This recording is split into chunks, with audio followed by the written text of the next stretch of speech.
स्वागत है आपका AR न्यूज़ इंडिया पर। मैं हूं आपके साथ आकिल रजा। बॉम्बे हाई कोर्ट का हाल ही में एक फैसला आया तबलीगी जमात को लेकर, जिसमें तबलीगी जमात के लोगों पर हुई FIR को कोर्ट ने रद्द किया और साथ ही साथ गोदी मीडिया को फटकार भी लगाई। गोदी मीडिया के फेक प्रोपेगेंडा को एक्सपोज किया और कहा कि इन्होंने तबलीगी जमात के खिलाफ एक प्रोपेगेंडा चलाया था और उन्हें बलि का बकरा बनाने की कोशिश की गई थी। इसके बाद से गोदी मीडिया को लेकर लोगों का गुस्सा सामने आ रहा है। अलग अलग जगहों पर प्रदर्शन भी हुए हैं और गोदी मीडिया के खिलाफ सख्त कार्रवाई, उनके एंकर्स के खिलाफ सख्त कार्रवाई की बात भी कही गई है। अब हाल ही में महाराष्ट्र के समाजवादी पार्टी के प्रदेश अध्यक्ष हैं अबू आसिम आजमी, उन्होंने स्टेटमेंट भी दिया था कि किस तरह से गोदी मीडिया ने प्रोपेगेंडा चलाया, अपनी डिबेट्स का स्तर गिराया और उस पर हेडलाइंस किस तरह से चलाई जिससे समाज में एक नफरत का माहौल पैदा हुआ। और कई ऐसी तस्वीरें उस टीवी मीडिया की वजह से निकलकर सामने आई देश से, जहां अलग अलग जगहों पर लोगों को पीटा गया, सब्जी वालों को परेशान किया गया सिर्फ पहचान की वजह से। और उसी दौरान फेक न्यूज़ भी फैलाई गई कि किस तरह से तबलीगी जमात के लोग झूठी चीज़ें, झूठी सब्जियां या फल बेच रहे हैं जिससे कोरोना बढ़ जाए। अबू आसिम आजमी के इस स्टेटमेंट के बाद महाराष्ट्र में समाजवादी पार्टी के कार्यकर्ताओं ने अलग अलग जगह पर गोदी मीडिया की तस्वीरों के साथ प्रोटेस्ट किया और उस प्रोटेस्ट में गोदी मीडिया के जितने भी बड़े एंकर हैं जो लगातार 9 बजे प्राइम टाइम शो लाते हैं, अलग अलग उनके शो हैं जिसमें वो जहर उगलते हैं, उन सब की तस्वीरों के साथ जूता छापा और जूतों के साथ उनकी तस्वीरें बैनर पर छापकर विरोध प्रदर्शन जताया और उनके इस खिलाफ सख्त कार्रवाई करने की बात भी कही है। सबसे पहले आप वो तस्वीरें देख लीजिए। समाजवादी पार्टी महाराष्ट्र प्रदेश, ये पेज है नाम, और इस पेज से जो तस्वीरें वायरल हो रही हैं वो तस्वीरें आपकी स्क्रीन पर ये रही। तबलीगी जमात केस में बॉम्बे हाईकोर्ट के फैसले से साबित होता है कि बिकाऊ मीडिया ने कोरोना के चलते मोदी सरकार की नाकामियों को छुपाने के लिए एक समुदाय विशेष को निशाना बनाया और दिन रात टेलीविजन और सोशल मीडिया के जरिए हिंदू मुस्लिम प्रोपेगेंडा चलाया। समाजवादी पार्टी महाराष्ट्र प्रदेश प्रमुख श्री अबू आसिम आजमी साहब के आदेश पर ऐसी बिकाऊ और दलाल मीडिया के खिलाफ चांदीवली, मानखुर्द, शिवाजी नगर, मुंबई, लातूर, धुलिया, बीड, इन जगहों पर जो है वो विरोध प्रदर्शन हुआ। और जो तस्वीरें आपकी स्क्रीन पर चल रही हैं ये तस्वीरें वही की है। कई जगह पर गोदी मीडिया के पत्रकारों का पुतला दहन हुआ और पुतला जलाकर विरोध जताया। पोस्टर आप देख सकते हैं, पोस्टर में जिस तरह की बातें लिखी गई हैं उससे गोदी मीडिया को फिर से शर्मसार होना पड़ रहा है। आप देख सकते हैं ये पोस्टर आपकी स्क्रीन पर जिसमें लिखा हुआ देख रहे हैं कि मोदी के दलालों को दलाल मीडिया मुर्दाबाद। और इसमें लगभग तकरीबन जितने भी बड़े एंकर जो मुख्यधारा मीडिया के हैं, जिसको गोदी मीडिया लोग कहते हैं, उनकी तस्वीरें हैं और उस पर चप्पलों की मालाएं लोग चढ़ा रहे हैं, चप्पलों के साथ फोटो, जूतों के साथ फोटो इस बैनर पर आप देख सकते हैं लगे हुए हैं। और ये एक जगह नहीं है, कई महाराष्ट्र के अलग अलग जिलों में, शहरों में ये प्रदर्शन हुआ है। समाजवादी पार्टी के बैनर तले इस प्रदर्शन को बताया जा रहा है।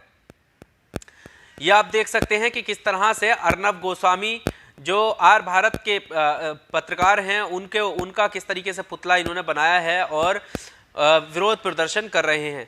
ये कुछ तस्वीरें मुंबई जिले के भिवंडी, नागपुर और हिंगोली में बिकाऊ मीडिया और बहिष्कार आंदोलन तबलीगी जमात के नाम पर जो कोरोना काल में नफरत फैला रहा था उसके खिलाफ हैं इन शहरों से। और यहाँ पर भी आप देख सकते हैं कि तस्वीरों में वही चेहरे जो आपको 4 बजे से लेकर रात 9 बजे तक अलग अलग प्रोग्राम में, अलग अलग चैनल पर आपको नजर आएंगे और उनका प्रोपेगेंडा भी आपको नजर आएगा। उनकी हेडलाइंस में कोरोना बम और किस तरह से कोरोना जहाद और इस तरह की चीज़ें जो है उन्होंने अपनी हेडलाइंस पे चलाई थी।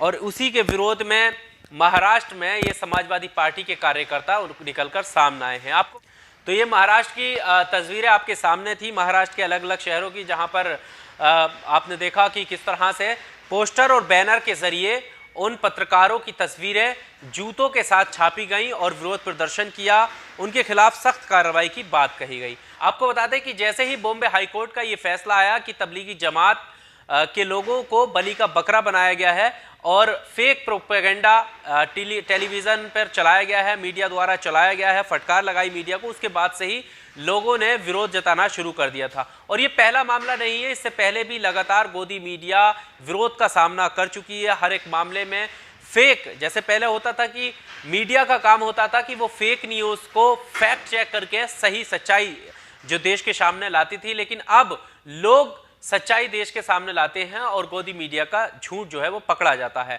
आपको बताते हैं कि एक बड़ी चीज इसमें यह भी है कि जिस तरह से पहली एफआईआर जब तबलीगी जमात पर हुई थी तो वो दिल्ली में हुई थी और अरविंद केजरीवाल को इसका जिम्मेदार ठहराया जा रहा है।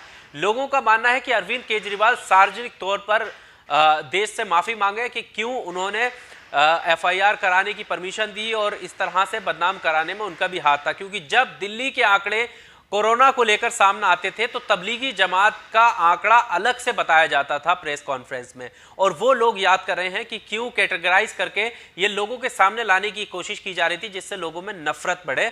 और वो ऐसा काम आम आदमी पार्टी की सरकार ने बार बार अपने आंकड़ों में दिखाने की कोशिश की। तबलीगी जमात के लोगों को कितना कोरोना पॉजिटिव पाए गए हैं, संक्रमित पाए गए हैं, उनका आंकड़ा दिल्ली से अलग दिखाया गया था और इसको लेकर लोगों में काफी गुस्सा है। तो समाजवादी पार्टी के पेज पर यह लिखा हुआ है कि अबू आसिम आजमी की कहने पर, आह्वान पर यह प्रोटेस्ट हो रहा है। अब हम आपको बताते हैं कि अबू आसिम आजमी ने इस फैसले के बाद क्या कुछ कहा था, वो एक सुन लीजिए आप। वो मोदी जी को बीजेपी के तलवे चाटने वाले मीडिया के लोग 24 घंटे तबलीगी जमात, सारी जिम्मेदारी तबलीगी जमात की। तबलीगी जमात को इतना इन्होंने बदनाम किया कि लोग तबलीगी जमात और मुसलमानों की शक्ल से इस मुल्क में नफरत करने लगे।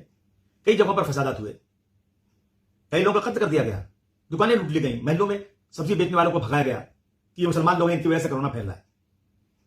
ये जलील कमीने किस्म के मीडिया वाले हमारे देश की गंगा जमुनी तहजीब जो हजारों साल की है, जहां हिंदू और मुसलमान भाई भाई की तरह से रहते हैं, जब से मोदी जी की सरकार आई है, ये मीडिया के लोग चंद सिक्कों पर, जिस तरह से कुत्ता उसके पीछे सामने एक रोटी डाल दो, गोश्त का टुकड़ा रख दो तो दुम हिलाता उसके पीछे पीछे भागता है, इसी तरह से आज मैक्सिमम मीडिया के लोग तलवे चाट करके मोदी जी का जो मंसूबा है उसे कामयाब करने के लिए हर जगह मुसलमानों को बदनाम करने में लगे।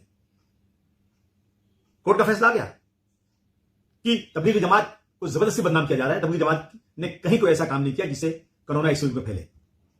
मैं उन तमाम लोगों से गुजारिश करना चाहता हूं जो लोग इस देश के संविधान की इज्जत करते हैं, जो लोग इस देश में की तरक्की, इस देश का डेवलपमेंट में विश्वास रखते हैं, जो लोग गांधी जी, मौलाना अबुल कलाम आजाद, डॉक्टर भीमराव अंबेडकर के विचारों को मानते हैं, मैं ऐसे लोगों से हाथ जोड़कर निवेदन करना चाहता हूं कि अब ये बैठने का वक्त नहीं है। ये लोग ऐसे लोग हैं जो मेरे मुल्क को बर्बाद करने में लगे हुए हैं।